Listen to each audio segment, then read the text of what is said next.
news leader, this is the team you trust. NBC 10 News at 6. A Columbus Day controversy tops your local news tonight. But we're fed up.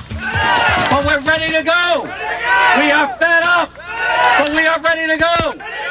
WPRO's John DePetro led a rally at Brown University today, speaking out against the university renaming Columbus Day Fall Weekend. Faculty at Brown University voted to make the name change back in April following another protest led by students. Well, today's demonstrators called that an insult to Italian Americans. NBC 10's Barbara Morsilva gets both sides tonight. Barbara, an emotional debate here. Debate. And as you mentioned, the faculty of Brown University did vote this in to establish the new academic holiday in October called Fall Weekend. It is celebrated at the same time as Columbus Day, but that's it. This isn't the first time something like this has happened. Some other universities, such as Princeton and Yale, no longer observe Columbus Day, nor does the state of Nevada, and now Brown University. It's a move that many local Italians are taking personally, but one the student advocate for this change feels strongly about. Her name is Reiko Koyama. She's a junior at Brown University and a driving force behind the change from observing Columbus Day to renaming it Fall Weekend. I think that October 12th is sort of a tainted day. It's a really hurtful day in history.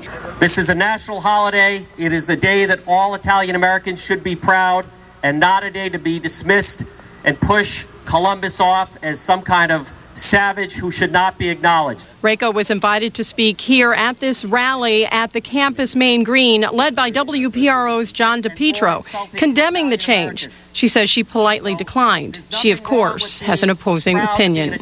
You know, Columbus came here and initiated these horrible acts of violence indiscriminately against women and children. I mean, yes, it was a slavery, but it was also just like the sheer violence, the conquest, that I think really hasn't been exposed in his legacy. We just talk about, you know, in 1492, he sailed the ocean blue. Attacking Columbus is a proxy for attacking every single person who made America what it is today. My great-grandfather would be ashamed of Providence's most prestigious university and its slight against Italians. And they did not change it to Italian Heritage Day.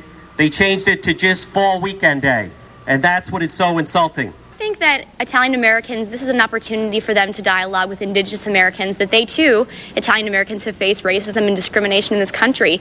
And in fact, perhaps there should be a National Italian Heritage Day that isn't linked to the legacy of Columbus.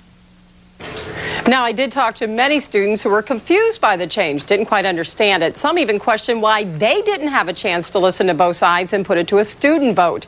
Those at today's rally made it clear as long as Brown chooses not to observe the Columbus holiday, they'll be back each year, same day, to let their voices be heard. Live in the newsroom, Barbara